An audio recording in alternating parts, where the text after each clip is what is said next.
ex-presidente Bolsonaro. Aline.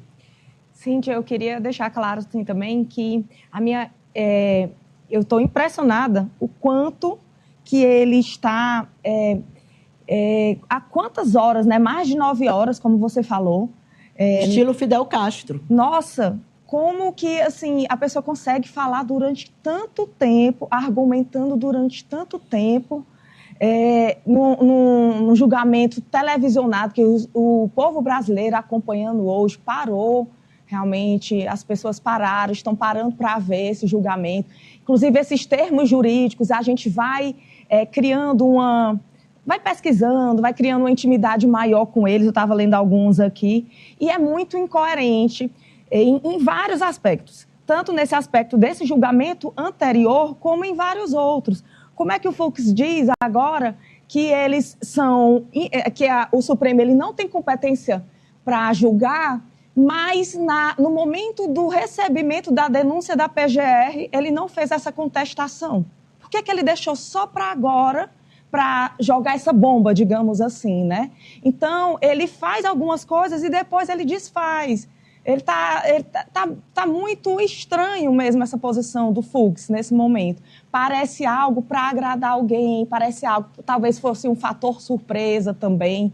Bem, e eu estava vendo, Cíntia, que isso que ele fez hoje, ele abre precedentes, ele traz uma sementinha para futuras contestações desse julgamento no futuro. Então, se fosse um julgamento por 5-0, seria um tipo de posição.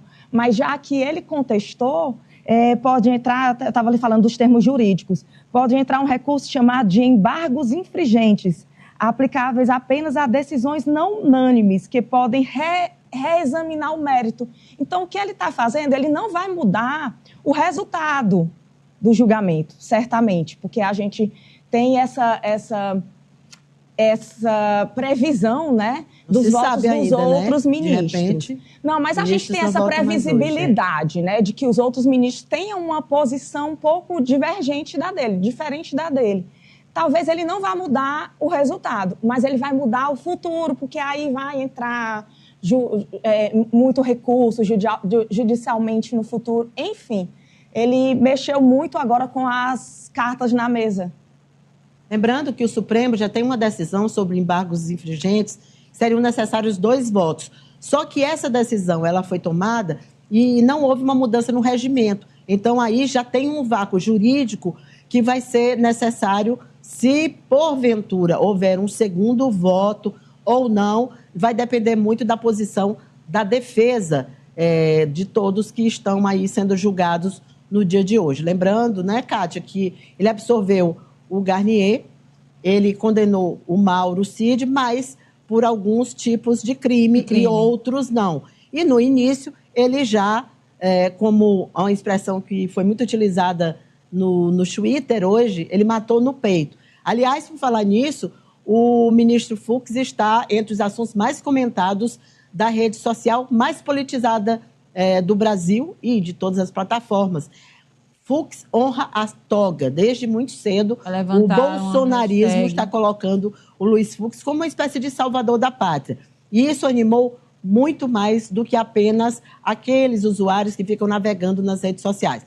Houve uma repercussão muito intensa e ainda está acontecendo porque os filhos do ex-presidente ficaram bastante animados e o Centrão também está muito oriçado em razão do projeto de anistia. Queria perguntar, então, para o comentarista Mariano Ícoli. Boa noite, Mariano. Essa repercussão muito grande e deve permanecer o dia de hoje inteiro, né?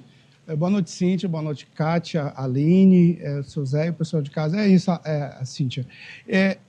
O voto do Fux já era esperado. A gente imaginava que ele fosse divergir dos outros ministros. Agora, como vocês pontuaram, essa incoerência, principalmente porque ele votou dentro desse mesmo processo aí na condenação daquela, vamos dizer, dos réus mais baixos, né? Que aquelas pessoas que de fato estavam lá invadindo o Congresso, né? Depredando o patrimônio público. Então, assim, ele divergiu nesse ponto. Eu vi também que no voto dele ele questionou o cerceamento da defesa, ele usou um termo lá de tsunami de dados. na justificativa dele, os réus, os advogados não tiveram tempo hábil. Foi usado pelo advogado do Augusto Heleno naquela primeira hora, ele tinha 1 hora para falar, eu até comentei aqui no Ciência Política, ele passou 45 minutos dizendo que ele não tinha conseguido ler os dados, porque tinha muita coisa. Então, vê que o voto do Fux, ele ponto a ponto reúne tópicos que são tópicos da defesa, né? Por isso que a Kátia falou que tem uma parte dos advogados criminalistas, dos juristas, que obviamente são contrários a esse voto. É muito importante a gente lembrar que tem muita gente concordando e dizendo que, olha, Fux está mantendo sua tradição garantista e tudo mais, e outros não. Mas, na verdade, são vários pontos, por isso que ele está sendo chamado também de ministro da Defesa, né? Mas completa, Mariano. Não é isso. Aí a gente está observando que ele está, como a Kátia falou, mais fazendo um papel de defesa ali desses réus, né? Não está exatamente seguindo as provas, ele está tentando aí diminuir as provas, contestando as provas, foi contra, né? Ele acha que o STF não deveria julgar, deveria ser a primeira turma, também acha que se fosse julgado deveria ser o plenário. Então, assim, é uma discordância que está impressionando todo mundo, mas eu acho que vai ser voto vencido, no caso. As preliminares, que nem estavam para ser questionadas hoje, porque já foram derrubadas lá atrás. Já passou, exatamente. Né? Achei gravíssimo ele corroborar com o argumento do cerceamento de defesa. Isso. Acho isso é muito grave. E, inclusive, pelo momento que a gente vive, a gente comentava, né, Cíntia? O mundo todo está vendo esse voto. A gente está aí numa investida trumpista com este argumento de que o Brasil é um país que não oferece direito de defesa a acusados, e isso não é um fato, isso não é verdade.